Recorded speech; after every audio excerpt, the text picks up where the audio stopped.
Say his words! What a wonderful day!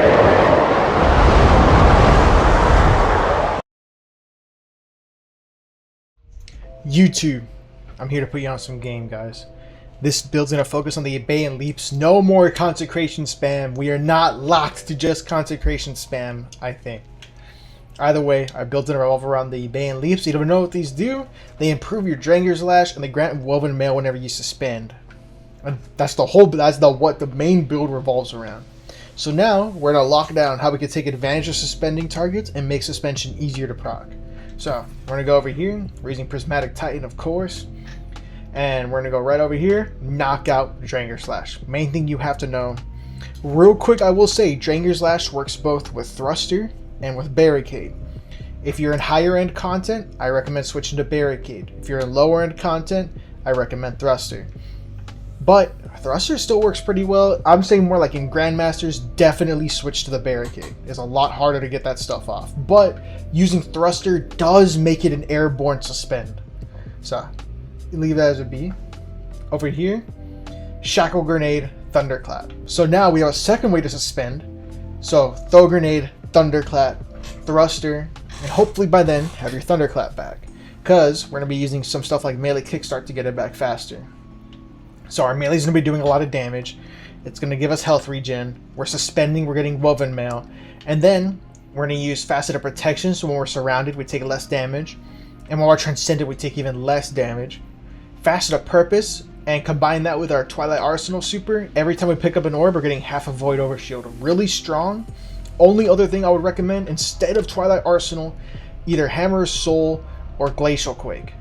And you're going to say, why not Blade Fury? You're already getting Woven Mail. You don't need a longer Woven Mail timer. The Woven Mail you get from Abeyant is actually 10 seconds. When you pick up an Orb of Power of Faceted Purpose, it usually gives you about 5 seconds of the buff. But every stack of Frost Armor you get is actually 10 seconds. So it's not a bad idea to double up on your damage reduction.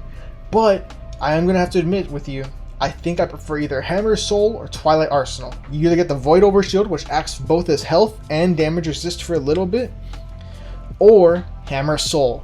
If Hammer's Soul is a better super, I would recommend Hammer's Soul all day, every day. But it's not that good, especially on Prismatic Titan, so I am going to have to recommend Twilight Arsenal instead. I do recommend either of those two though. Hammer's Soul is better for your neutral game. Twilight Arsenal is just a vastly superior super. Go right over here, Facet of Courage. Anything affected by a darkness debuff will take more damage from our light abilities. Anything Arc, Solar Void, anything like that.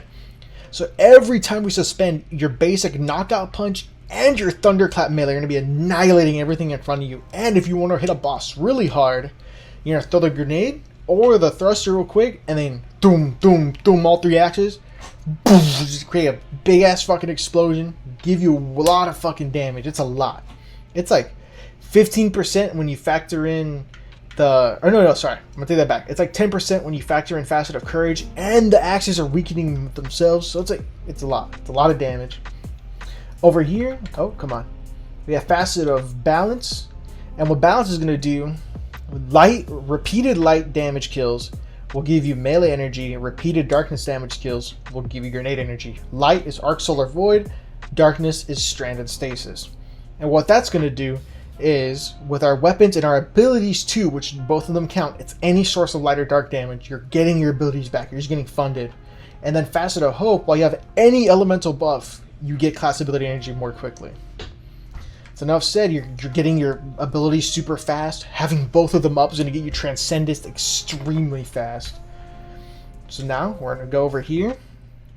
You're going to see we have the Breach Light, the Buried Bloodline, and the new linear from the Grandmasters. I have Rewind Around the Bait and Switch on it, which is in my opinion probably the god roll. Buried Bloodline is going to give us a way to get Devour on a class that has no way to get Devour. And what's going to do, it's going to give us a lot of health regen on kill, and we're going to get grenade energy on kill. So we're going to get our grenades even faster. And I'm using Breach Light. So it's a strand weapon. Remember, we're using darkness energy, multiple kills, gives us more grenade energy.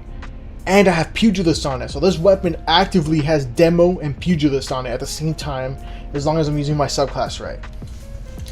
And it's going to be even enhanced more with Devour. I'm getting my grenade, my class ability, and my melee extremely fast.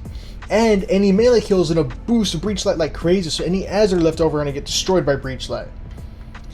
And now I'm going to go ahead and show you guys the mods. Real quick, most weapons are going to work with this build. I just recommend having light and dark weapons, not really any kinetic weapons, so you can take advantage of faceted balance. And making sure they're both really good at ad clear, and they're both really good at keeping you alive. That's why Buried Bloodline is just one of the best weapons in the game, and nobody really talks about it as much as they should be. Extremely strong.